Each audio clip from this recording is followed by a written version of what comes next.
Kami percaya Tuhan, Engkau tidak pernah meninggalkan kami. Engkaulah satu-satunya sumber kekuatan kami. Oleh karena itu Tuhan, kami mau taklukkan pikiran kami, pendengaran kami, mata kami, dan biarkan semuanya tertuju kepadamu. Terima kasih Tuhan. Kami persilakan Kau bekerja di tempat ini milik-Mu Tuhan Yesus.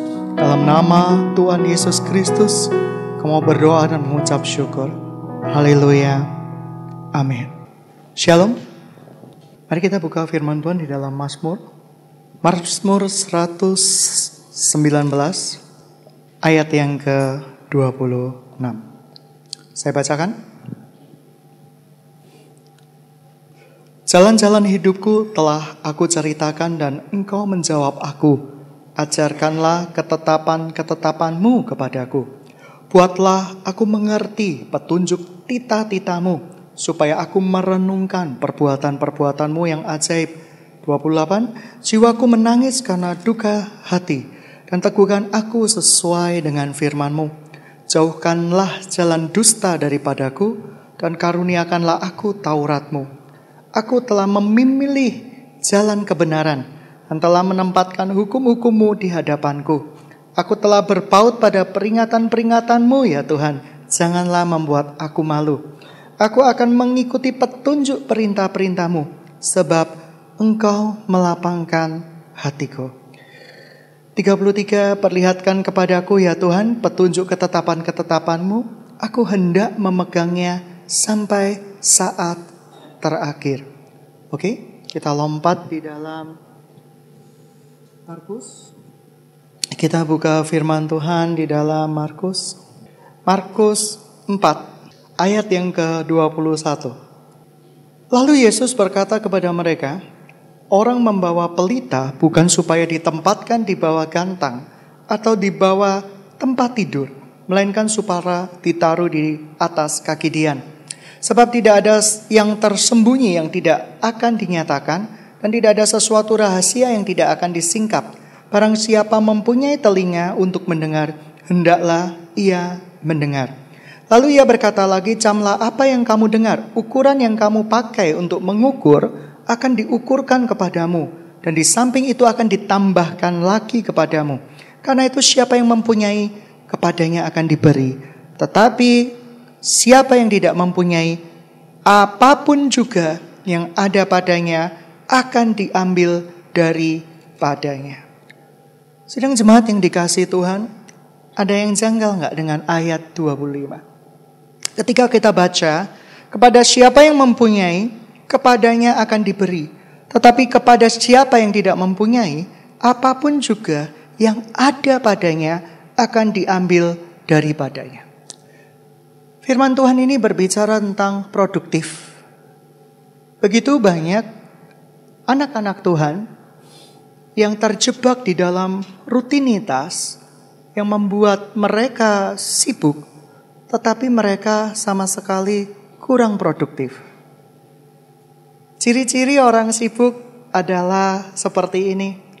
Beberapa waktu yang lalu saya pelajari di majalah Financial. Oh, sesuai firman Tuhan ya. Ciri-ciri orang sibuk adalah yang pertama, soal komitmen. Ia memiliki komitmen terhadap begitu banyak orang, begitu banyak hal, begitu banyak perkara.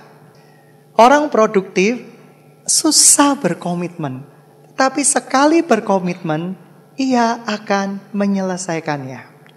Hati-hati, banyak di antara kita menjadi orang yang sangat sibuk.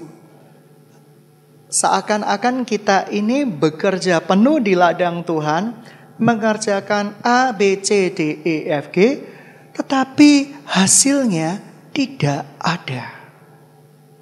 Begitu banyak orang juga terkena dengan sindrom yang tidak tahu apa yang harus dilakukan, tidak punya tujuan hidup sama sekali. Orang sibuk seakan-akan memiliki tujuan hidup, tetapi tidak kunjung mendapatkan hasil yang jelas. Orang tidak bisa melihat arahnya orang sibuk ini kemana.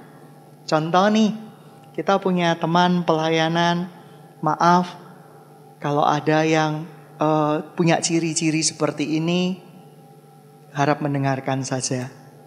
Contoh, saya pingin di teman-teman Rekom, bisa nggak besok kamu anterin aku ke mall? Bisa. Lalu ada teman Rekom lagi bertanya, bisa nggak kamu besok angkatin barang-barang di kamar kosku? Bisa. Sibuk sekali. Pokoknya orang yang sibuk ini menjadi Superman bagi banyak orang. Tetapi hasilnya kurang jelas. Hasilnya tidak nampak. Karena ia tidak memiliki perencanaan sama sekali.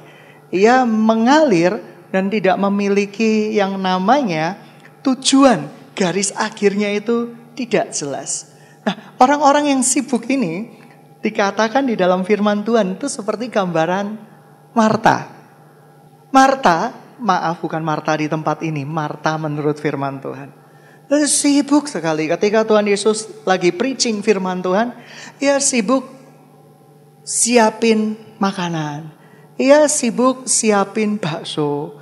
Ia sibuk siapin nasi campur. Ia sibuk mengelola makanan bersih-bersih dan yang lain-lainnya.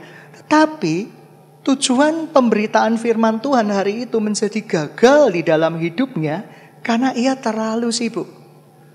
Orang-orang sibuk biasanya tidak produktif. Ciri-ciri berikutnya, ketika orang sibuk ini sudah mulai suntuk, ketika ada orang yang bertanya seperti ini, kamu ini bantuin gereja dong, bantuin aku dong. Lalu orang sibuk ini akan menjawab, kamu tidak tahu kah? Seluruh waktuku itu sibuk. Aku harus begini, begitu, dan begini. Tetapi tidak ada goal yang jelas di dalam orang-orang sibuk. Hati-hati, Tuhan tidak menghendaki orang-orang sibuk di dalam gerejanya. Tuhan menghendaki orang-orang produktif di dalam gerejanya. Oleh karena itu sering kali saya share, kalau Anda rekan-rekan yang pemuda, dewasa muda ingin memulai berusaha, belajarlah berfokus. Anda tidak mungkin bisa mengerjakan, aku kepingin bisnis soto, aku kepingin bisnis gantungan kunci, aku kepingin bisnis travel, dan Anda bisa melakukan semuanya. Sudah hampir bisa dipastikan orang-orang tersebut akan memenuhi hukum firman Tuhan. Yaitu apa? Uang yang dia hasilkan hanya cukup untuk hari ini. Oleh karena itu mereka ini sangat-sangat cinta dengan ayat itu. Cukupkan kebutuhanku pada hari ini. Lupa untuk menabung buat hari esok. Nah, hati-hati sidang jemaat yang dikasihi Tuhan. Saya diberkati sekali ketika saya membaca beberapa kebenaran firman Tuhan. Dan saya menemukan ternyata banyak di antara kita yang tidak sadar menjadi orang yang sangat super sibuk. Tidak memiliki manajemen waktu yang benar dan baik di hadapan Tuhan. Contoh seperti ini. Kita menjadi orang yang serba ada. Saya ambil contoh. Susanto, tolong bantuin Cece nambal ban. Siap. Nambal ban. Susanto, tolong bantuin Koko masak ya. Siap. Seperti itu. Susanto, tolong bantuin kita ya untuk anak-anak belajar. Banyak anak-anak yang perlu belajar. Star Home. Siap. Dan orang ini terlihat sangat super sibuk. Sangat super sibuk. Tetapi hati-hati dan waspada. Goalnya gak ada. Ministry yang Tuhan rindukan di dalam hidupnya sama sekali tidak tercapai. Menjadi orang baik belum tentu menjadi orang yang benar di hadapan Tuhan. Saya sering kali menjadi orang baik. Dahulu apa-apa saya iyakan. Saya tidak bisa menolak orang. Hat, temani saya yuk. Saya mau sharing-sharing sama kamu. Boleh. Hat, aku punya curhat ini masalah bisnis. Ya, boleh nggak kamu temani aku? Boleh. Akhirnya saya tidak punya goal yang jelas. Ada apa ini? Dan hidup saya kelihatannya full dengan pekerjaan-pekerjaan. Tetapi saya tidak memiliki yang namanya buah yang jelas. Produktivitas yang jelas. Hati-hati. Ya, hati-hati. Banyak anak-anak Tuhan yang punya tipikal Marta. Sibuknya luar biasa. Tapi ketika ditanya Tuhan pada hari akhir, buat jiwanya mana? Oh Tuhan, aku sibuk Tuhan. Disuruh Cece itu Tuhan, bikin roti, ngangkat bakso Tuhan, dan yang lain-lain Tuhan. Aku disuruh Cece yang satu itu Tuhan, nambal ban dan yang lain-lain. Hidup kita menjadi sangat tidak produktif sama sekali. Dan oleh karena itu, Tuhan hati-hati di dalam Markus 3 untuk orang-orang yang tidak produktif ini. Suatu saat Tuhan berkata, udah deh, tak ambil semua yang daripada kamu, tak kasihin kepada orang yang lebih berproduksi. Mengapa? Karena kamu gak ada buahnya, hasilnya tidak ada. Lah, lalu orang-orang produktif ini sama orang-orang sibuk ini, orang-orang sibuk ini tidak memiliki garis akhir, tidak punya tujuan hidup yang jelas, walaupun dirinya merasa hidupnya itu penuh kesibukan dan tujuan. Ya, hati-hati. Cara membedakan orang sibuk dengan orang produktif, buahnya. Kasih salam kiri kanan. Kamu orang sibuk atau orang produktif?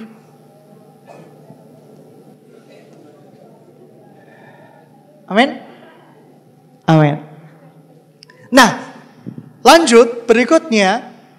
Mengapa orang-orang produktif ini akan dipakai Tuhan untuk kemuliaan nama Tuhan lebih banyak lagi? Karena Tuhan percaya kepada orang-orang yang produktif ini, ia bertanggung jawab dengan talenta-talenta yang Tuhan sudah berikan kepada hidupnya, dan ia bisa mengelola dan mengembangkannya dengan baik. Siapa yang sudah berproduksi jiwa-jiwa? Angkat tangan. Siapa yang sibuk melayani anak-anak Rikom? Curhat dilayani. Pernah gak Rikom kita punya kendala seperti itu, curhat dilayani? Terus setelah itu sakit dianterin ke dokter.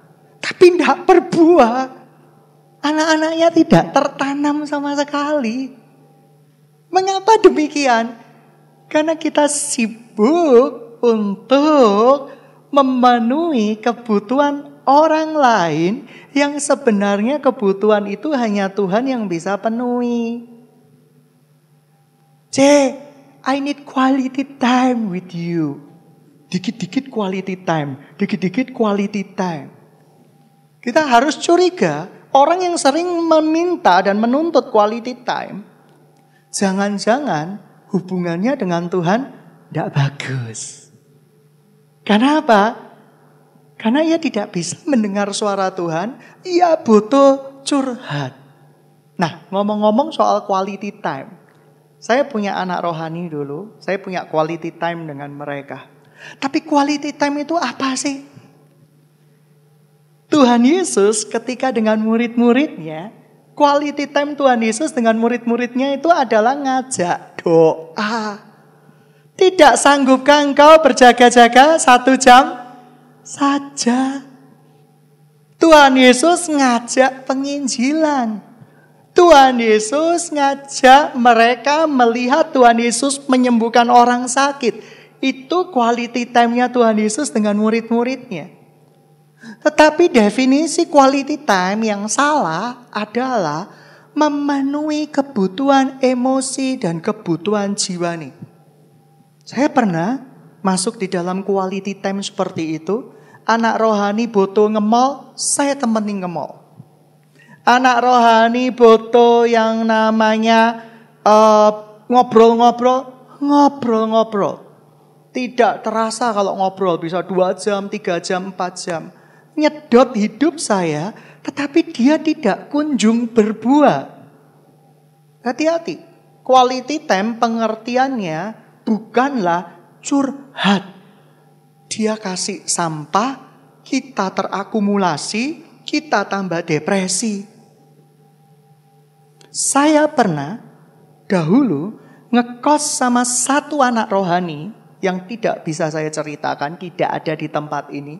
Bukannya saya lebih kuat dan tegar, tetapi membuat saya lebih down lagi. Karena dikit-dikit I want to share with you. Ceritanya masalah terus, sakit hati terus. Saya yang tadinya tegar, bugar, menjadi sakit. Karena apa? Dia setelah menceritakan masalah, lega. Thank you, heart. Engkau sungguh-sungguh mau mendengarkan. Tidak ada seorang pun yang seperti engkau yang mau mendengarkan sharing-sharingku seperti ini. Tidak ada seorang pun seperti engkau yang mau.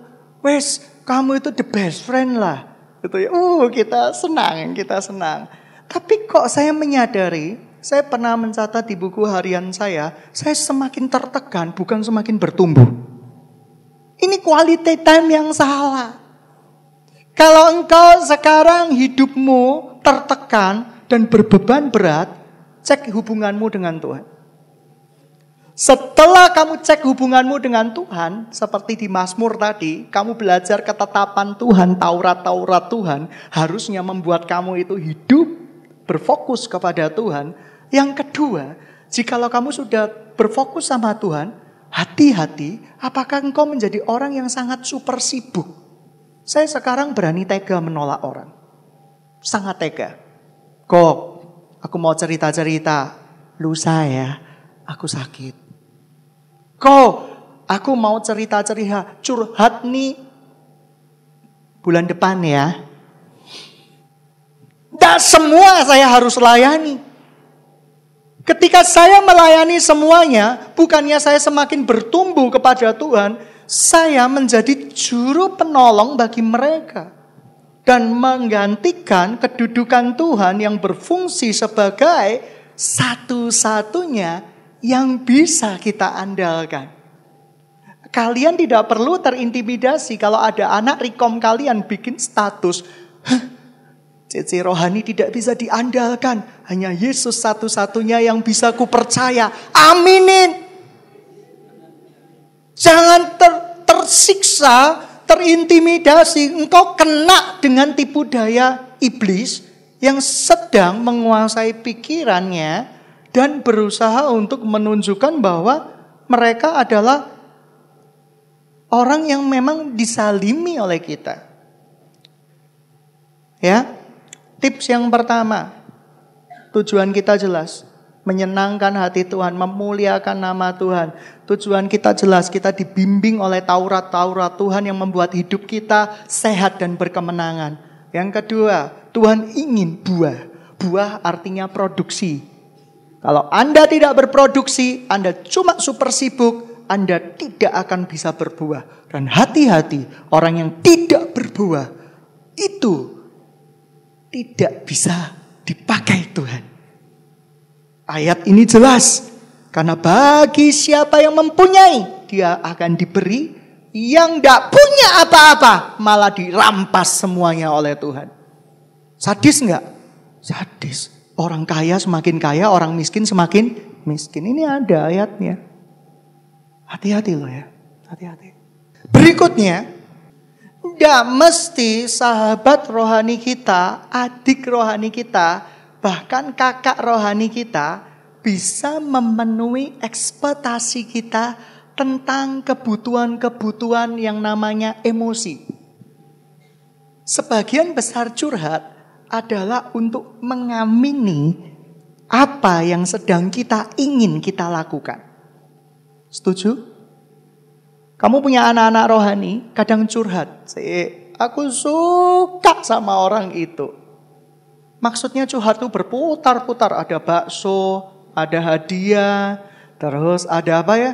ada tanda-tanda dari Tuhan, berputar-putar, pokoknya putar-putar. Bangsa Israel putar-putarnya kalah. Tapi golnya jelas, minta disetujui. Gitu ya, minta disetujui. Kita ya nggak boleh bilang, oh bukan dari Tuhan, tidak dari Tuhan, kecuali Anda benar-benar mendengarkan suara Tuhan. Anda yang perlu lakukan adalah stop, dengerin sendiri sama Tuhan. Kamu harus berdamai dengan Tuhan. Menampung cerita-cerita seperti itu tidak akan membuat kita bertumbuh, percayalah. Kalau ada teman kosmu ngetok pintumu, minta quality time, bilang, quality time menurut firman Tuhan, ayo sini ya, gandeng saja, lihatin kamu khotbah. Lihatin kamu mendoain orang sakit, itu quality time versi Tuhan Yesus, amin? Amin. Terus quality time ketiga, ayo temani Cece berdoa 1 jam saja, itu quality time. Rikomu akan mengalami terobosan, Rikomu akan mengalami perubahan. Pandang anak-anak Rikomu dan senyum menjengkelkan. Ya kan? Do you want quality time? I give it. Saya akan berikan quality time yang terbaik buat hidupmu. Apa? Berdoa. Temani saya berdoa 1 jam saja. Amin? Amin. Berani berkata tidak terhadap teman kos, anak kos, saudara kos. Tulis. Kalau di hotel itu kita ada gantungan kunci, jangan berisik, ya kan? Tulis, kasih gantungan kunci, jangan berisik. Quality time menurut kehendak Tuhan adalah kamu mengenal Tuhan secara intim dengan Tuhan. Berikan waktumu untuk Tuhan. Artikel yang saya baca sekilas tapi kelihatannya itu orang Korea. Yaitu mereka bahkan membeli sebuah penjara untuk memiliki quality time. Korea ya, Korea. Jadi mereka hidup tanpa handphone, hidup tanpa apapun, dengan pakaian penjara, masuk di kamar penjara tapi ada AC-nya. Gitu ya, ada AC-nya dan makanannya juga ditaruh di bawah kolong seperti itu supaya mereka memiliki quality time dengan dirinya sendiri dan introspeksi tujuan hidupnya dengan Tuhan itu seperti apa. Rata-rata orang yang keluar dari klinik penjara itu hidupnya lebih bermutu, hidupnya lebih sehat dan hidupnya lebih bergairah. Amin. Amin. Siapa mau yang memiliki quality time yang sehat? Saya merasa kita ada bisnis baru. Penjara cinta. Wah gitu ya. Anda yang broken heart, yang sakit hati, kami sewakan penjara cinta. Di mana ya? Tidak ada kamar kosong. Anda tidur di sana, no handphone, no Android. Ya kan? Seperti itu. Terus tidak usah bilang kok. Memang gak punya uang untuk beli Android kok, gitu ya, seperti itu lain konteks. Nah, kita belajar merenung di sana, esensi hidup kita itu seperti apa. Manusia kadang bekerja sedemikian kerasnya tanpa tahu apa tujuan dari pekerjaan tersebut. Satu kali ketika saya di satu titik, saya begitu merasa jenuh. Ya, ini produktif. Saya produktif. Tapi produktif yang negatif bukan positif. Tahu nggak produktif yang negatif? Menghasilkan uang, produksi. Ya. Tapi untuk membangun kerajaan sendiri. Bukan membangun kerajaan Tuhan. Sampai satu saat Tuhan berkata sama saya, kalau kamu mati hari ini, uangmu untuk apa? Kalau engkau mencari aku dan mengajarkan aku kepada keturunanmu, keturunan rohani dan keturunan jasmani, mereka akan mencari aku ketika engkau meninggal. Tapi kalau engkau mengumpulkan harta untuk dirimu sendiri, ketika engkau meninggal, hartamu jadi rebutan. ketika kecelakaan pesawat. 4 istri berebut uang santunan. Ini suamiku, entah ini suamiku. Padahal dulu mungkin mereka malu untuk mengatakan itu suamiku. Sekali lagi, kalau engkau meninggalkan warisan rohani kepada anak-anak rohanimu, yaitu Kristus Yesus, mereka akan cari Yesus. Tapi kalau meninggalkan warisan uang, saya pastikan mereka akan rebutan. Kamu tidak akan rest in peace. Kamu meninggal dengan tidak damai sama sekali. Karena pada pengadilan tata Allah Bapa, engkau akan ditanya, apa yang kamu tinggalkan di bumi? Buah apa? Oh Tuhan, aku meninggalkan uang 10M Tuhan, tapi sekarang anakku gebu-gebuan, royoan Tuhan, tunjek-tunjekan Tuhan. Oh begitu ya buahmu di bumi. Ini produksi yang salah. Kita bangun pagi sampai malam hari, bekerja terus, cari uang terus. Tapi kita lupa, untuk apa kita mencari uang itu? Untuk kerajaan Tuhan? Atau kerajaan pribadi? Atau memang kita ini gila kerja? Saya ini orang gila kerja loh dulunya. Kalau sudah bekerja, itu bisa sampai jam 3 pagi. Dan Tuhan bilang, kamu berproduksi Hadi, kamu berproduksi Daniel, thank you Jesus. Tapi produksi yang salah. Watch. Contoh, kamu adalah orang produktif tapi mengedarkan narkotika. Produktif enggak? Produktif, tapi produktif yang salah ini. Kita menimbulkan warisan yang jelek buat anak-anak kita. Hati-hati. Satu hamba Tuhan, ketika sebelum meninggal dunia, bukan Billy Graham, ada satu hamba Tuhan bilang kayak gini, saya lupa namanya, William siapa. Kalau saya boleh mengulang hidup saya akan berikan harta yang paling indah, yaitu mengajak anak saya mengenal Yesus. Hamba Tuhan ini terlalu fokus dengan pelayanannya, fokus dengan pekerjaannya di ladang Tuhan, tetapi lupa akan keluarganya. Lupa bahwa anak-anaknya ini perlu diperkenalkan kepada pribadi Yesus. Oleh karena itu, anak-anak yang tidak dimuridkan ini akhirnya dimuridkan oleh dunia.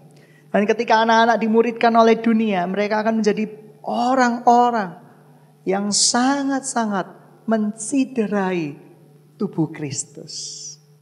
Ya, berikutnya kita baca firman Tuhan di dalam Markus 4 ayat yang ke-30. Dengan apa hendak kita membandingkan kerajaan Allah itu? Atau dengan perumpamaan manakah hendaknya kita menggambarkannya? Hal kerajaan itu seumpama biji sesawi yang ditaburkan di tanah. Ingat ya, biji sesawi tanah. Memang biji itu paling kecil dari segala jenis benih yang ada di bumi ini. Tetapi apabila ia ditaburkan, ia tumbuh dan menjadi lebih besar daripada segala sayuran yang lain. Dan mengeluarkan cabang-cabang yang besar. Sehingga burung-burung di udara dapat bersarang dalam naungannya. Biji sesawi. Biji sesawi itu sebesar debu. Pasir gitu lah. Ya, hampir tidak terlalu terlihat. Demikian juga saya percaya ketika Anda percaya kepada Tuhan dan Anda mengerjakan fokus Anda di hadapan Tuhan, artinya Anda memiliki namanya iman yang sebesar biji sesawi. Iman itu mungkin tidak kelihatan sekarang. Tetapi yang tidak kelihatan belum tentu tidak bekerja. Tuhan sedang bekerja di dalam kehidupan kita. Sekalipun kita merasa itu keterlambatan, tapi Tuhan tidak pernah terlambat. Dan Tuhan sedang rindu biji sesawi yang ada di hati kita yang percaya kepada Tuhan sebagai satu-satunya Tuhan, satu-satunya fokus hidup kita, itu akan berbuah tepat pada saatnya. Dan saya tidak sabar melihat kita berbuah. Ketika kita berbuah, kita ini bisa menjadi berkat begitu bagi banyak orang. Bahkan Alkitab mencatat burung-burung di udara pun diberkati dengan buahnya. Sidang jemaat yang dikasihi Tuhan, sudahkah Anda mengikuti Taurat Tuhan? Fokus kepada tujuan hidup Anda. Apakah Anda orang yang sibuk dan orang yang produktif? Ketika Anda berkata aku orang yang produktif, Anda produktif yang negatif atau positif? Sudahkah Anda memberikan gambaran ayah yang berkenan di hadapan Tuhan bagi anak-anak Anda? Sudahkah Anda memberikan gambaran ibu rohani yang berkenan bagi anak-anak Anda? Ketika Anda menuhankan uang, maka jangan heran ketika besar anak-anak Anda, ketika Anda sakit, mereka tidak akan berdoa untuk Anda. Mereka akan mencari uang untuk mengobati Anda. Oleh karena itu, kita memberikan warisan rohani itu yang baik. Jangan memberikan warisan rohani yang buruk buat anak-anak rohani kita. Berbicara buah, sudahkah buah karakter kita itu juga baik di hadapan Tuhan? Banyak anak-anak Tuhan, termasuk saya pun sedang diproses Tuhan di dalam buah-buah karakter. Anak Tuhan bisa dinilai dari karakternya ketika menghadapi tekanan hidup. Doa atau teriak-teriak. Siapa yang menghadapi masalah teriak-teriak, angkat tangan. Oh Tuhan, aduh. Saya punya anak, sifatnya beda-beda. Kalau anak pertama sakit, diam, ngendok di kamar. Anak kedua sakit, teriak-teriak. Aduh, ya enggak apa-apa sih, ya enggak apa-apa. Anak yang ketiga kalau sakit teriak dan berkicau. Semuanya berbeda memang. Tapi saya introspeksi diri saya, Tuhan, buah karakter mana saya yang belum bisa berkenan di hadapan-Mu?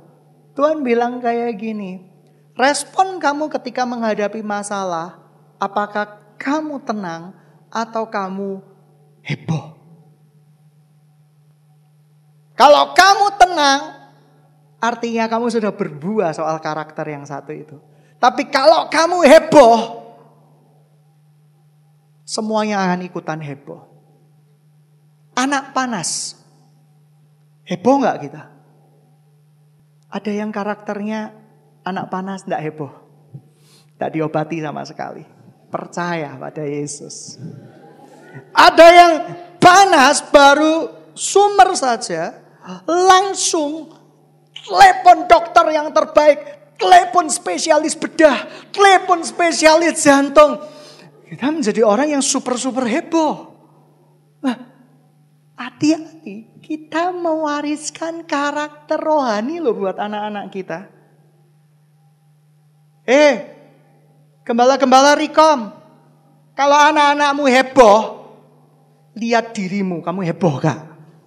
Ketika kamu menghadapi masalah, jangan nyalain anak-anak rohani. Lihat dirimu, heboh enggak? Ketika Anda pergi, misalnya, fellowship, ban tiba-tiba gembos, Anda kebetulan adalah gembala Rikomnya, karakter Anda sedang diuji loh. Aduh, gimana ya bannya? Aduh, ngomel sana ngomel sini. Sudah gue bilang kok bannya jelek ini udah beli. Aduh, gimana ini? Gitu. Anak-anak rohanimu melongo, dia belajar. Dia belajar karaktermu dengan baik. Dia belajar karaktermu dengan baik. Sehingga suatu saat ketika dia menyetir dan engkau disetirkan oleh mobilnya dan bannya gembos, dia akan heboh. Dan kamu marah kepada dia yang heboh. Gitu aja kok heboh. Anak-anak rohani, rekam gembala-gembala rohanimu. Ketika gitu aja kok heboh, putarkan kembali slide kehidupan mereka. Ini loh, Ceko, kamu jauh lebih heboh daripada aku. Nah, memang banyak yang seperti itu. Menghebohkan hal-hal yang gak perlu. Kita diproses untuk supaya berbuah yang baik. Bagaimana orang bisa berproduksi dengan baik? Dia harus diproses Tuhan supaya bisa berproduksi oleh yang baik. Diproses itu menghidupi firman Tuhan setiap hari. Sehingga siang jadi kenangan, malam jadi impian. Amin. Amin. Berikutnya lagi, karakter-karakter apa yang buruk di dalam kehidupan kita. Hati-hati. Gembala-gembala rohani yang suka lebay. You know lebay. Lebay itu sesuatu gini. Kamu punya anak rohani nih, kebetulan sakit demam. Cukup Anda berkata, anakku sakit demam, kita berdoa. Tapi gembala rohani yang lebay, dia akan berkata seperti ini. Aduh, demamnya tinggi, 45 derajat Celcius. Ini 48 derajat Celcius. Mati gosong ini saudara. Gitu ya, seperti itu. Lebay ini dibawa kemana? Dibawa kemana ini? Aduh, dia gak pernah demam loh seumur hidupnya. Halo, gak pernah demam seumur hidupnya. Tapi itu yang terjadi. Oleh karena itu, kasih salam kiri kanan. Please, jangan lebay.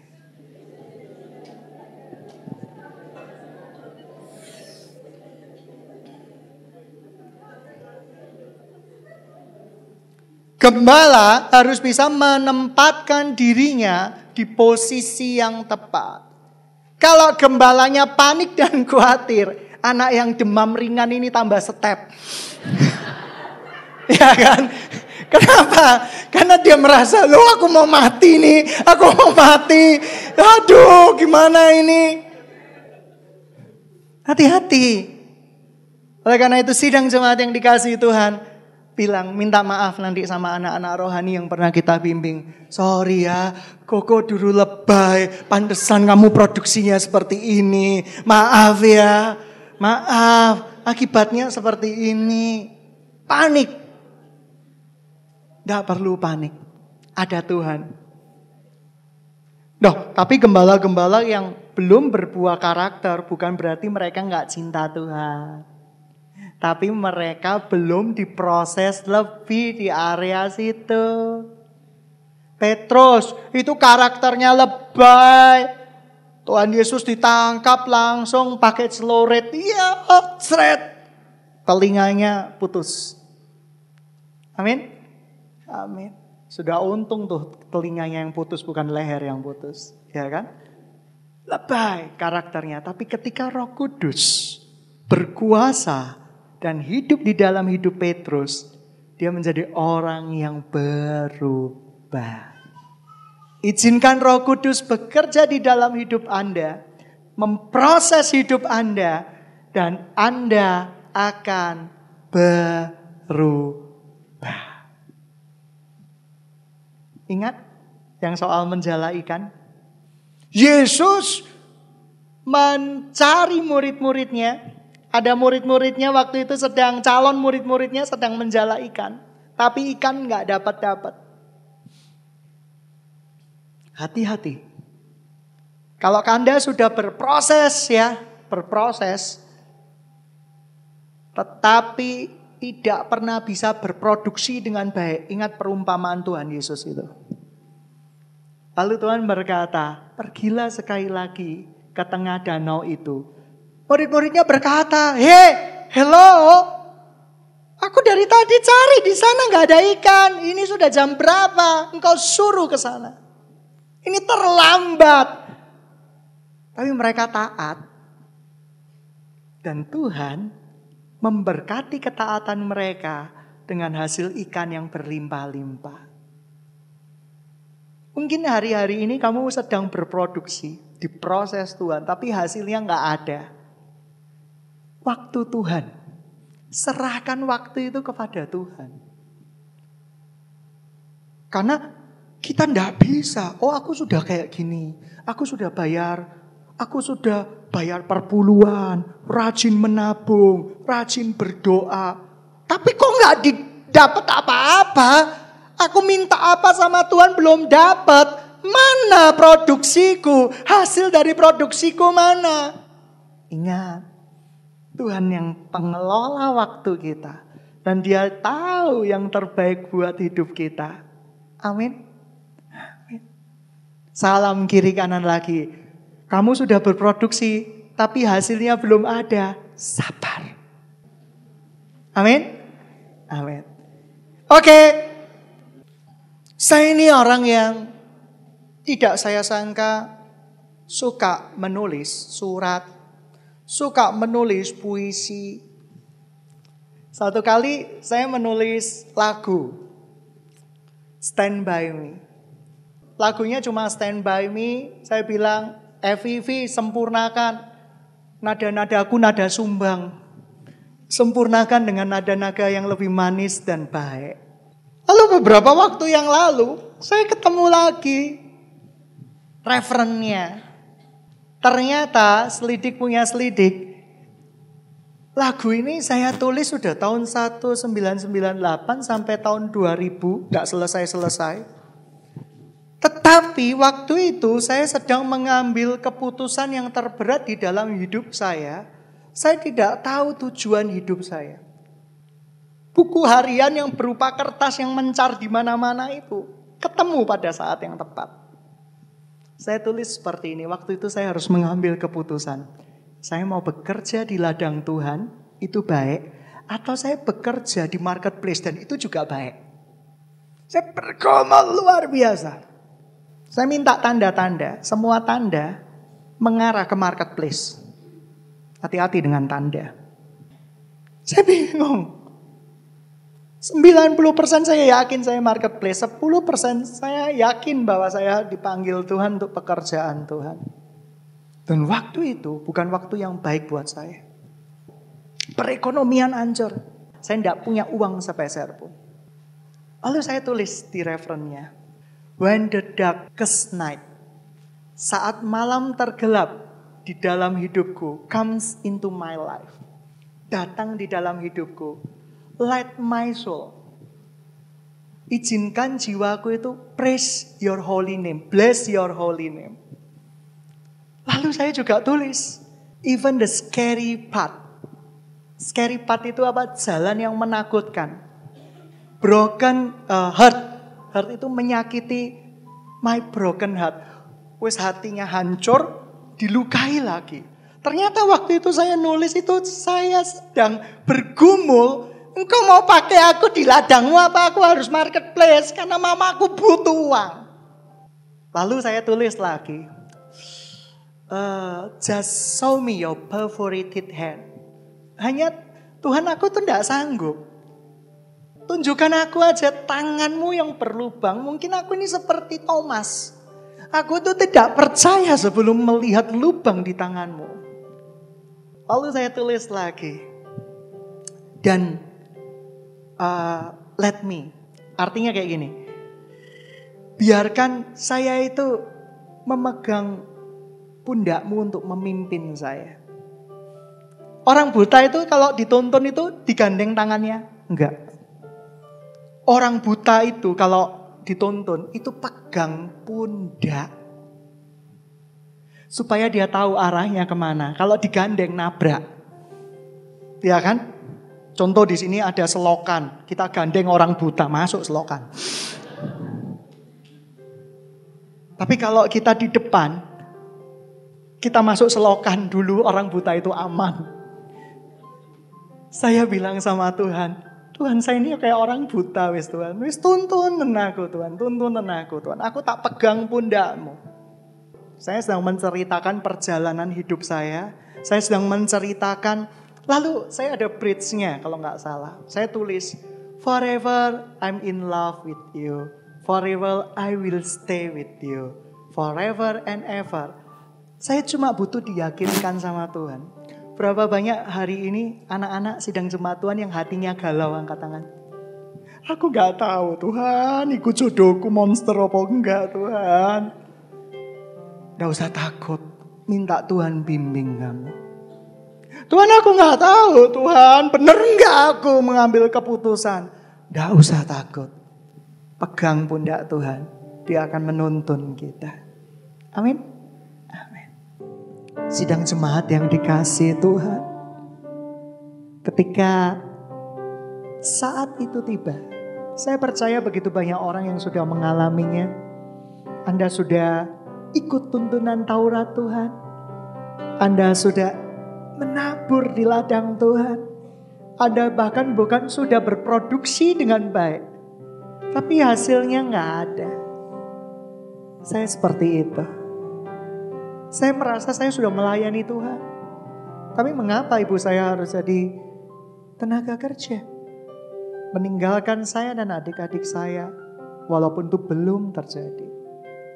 Saat saya harus dihamparkan pada dua pilihan, saya tidak tahu harus mana yang harus saya pilih. Tapi saya percaya Yesus saya adalah Yesus Kristus yang luar biasa. Dia gak pernah tinggalkan saya. Ketika malam-malam tergelap, saat bagian-bagian terkelam itu hadir, saya cuma minta ditunjukkan lubang di pakunya, lubang tangan yang berpaku itu, supaya saya tahu saya sudah ditebus oleh Tuhan. Dan saya sudah tahu bahwa semua permasalahan, semua dosa, semua kekhawatiran saya sudah di tangan Tuhan. Dan saya hanya meminta kepada Dia memberikan pundaknya. Saya ini orang buta. Saya tidak tahu harus melangkah bagaimana. Tuntun saya Tuhan, tuntun saya. Stand by me. Stand by me. Stand by me in all of my life. I can't do anything. I can't do anything without your love. Just stand by me. Hold my hand Hold my hand. and set me free. Set me free. Stand by me. Stand by me, Lord. Stand by me.